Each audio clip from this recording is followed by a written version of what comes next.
Anime has always been good at making us feel deeply about its stories. There is a reason over half of the highest grossing anime movies are made out to draw emotion from us. And when it comes to sadness, it is not scared of exploring strong themes that make you feel vulnerable, but we still keep watching them despite the tears that comes with them. And I find that these shows are the ones leaving the longest lasting impressions on me, far after I finish the stories. One of my favorite themes that sometimes come with these sad stories is the concept of impermanence, meaning something lasting for a limited time. When there is a clock ticking down that you can't stop however hard you want it to, you have to make a choice of embracing what time is left or do nothing and await decay. And what makes this concept so interesting to me is that the thought process can vary differently from person to person depending on how they view the world. When the clock is ticking towards death and you know how long it'll be, some will try to find peace, others will want to explore, some will want to be with their loved ones, and the rest see it as a curse. This is not an uncommon trope to see in sad anime, but few manage to come close to the perfect depiction of it given in Plastic Memories, in which we get to follow a journey through the eyes of our main character Tsukasa and explore the inevitability of saying goodbye.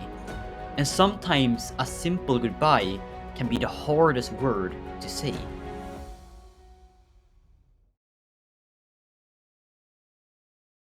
Plastic Memories takes place in a future version of our world, where advanced androids with perfect human-like emotions, personalities, and looks coexist with us. They are called Giftias, and they have a limited lifespan of a little over 9 years, after which their memory bank is full and they'll need to be terminated. To do so, you hire a retrieval specialist, including our main character Sukasa. Together with his new Giftia work partner Ayla, Tsukasa learns the harsh reality of taking away a person from their friends and families, and then erasing all the memories they have built up over so many years. Progressing through the story, the duo slowly starts to develop feelings more than just friendship during the time working together. But it's soon complicated by the fact that Ayla's lifespan is running out, and the series now turns to a poignant exploration of how you handle impermanence and the loss of a loved one. Every option presents itself to them, running away, avoiding contact at all, keep going at it as if nothing happened, or making the most out of every day despite knowing what is to come. And it's only when all futile options are on the table, every thought and worry that the other has, that they can both come to a satisfying agreement on how to keep going forward. And what makes this show so depressing and hard-hitting is not its setup, really. It's instead how they handle the situation they are in. At first we see our duo start resisting impermanence, but eventually they realize that they cannot change that fact of life. So instead of the show trying to find a sneaky, unsatisfying workaround for the main issue at hand, we instead get an exploration of how to deal with it in different ways.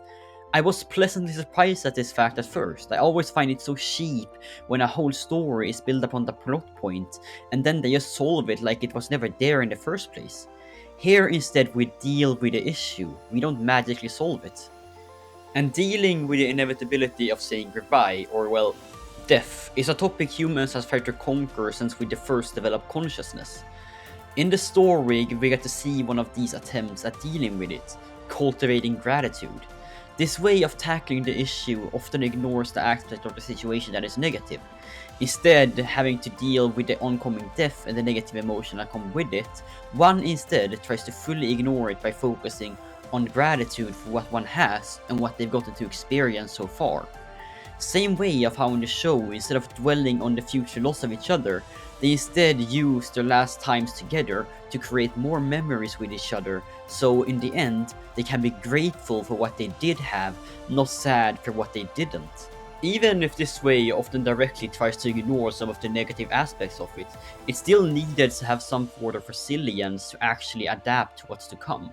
It's not easy to be mindful and focus on the now in these situations at all, and many people can't do it. One is not to blame for this either, it's just one of the many ways of dealing with the issue.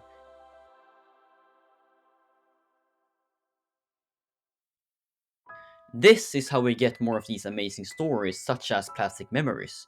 Not because there's death, sure your favorite character dying is sad, but what really brings home the trophy when writing death is the impact it has, how the people around them handle it before and after it happened.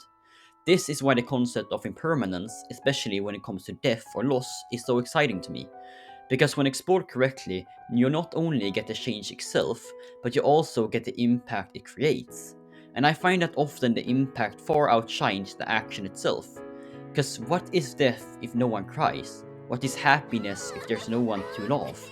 And with the same thought process, what is any emotion if no one is around to experience it?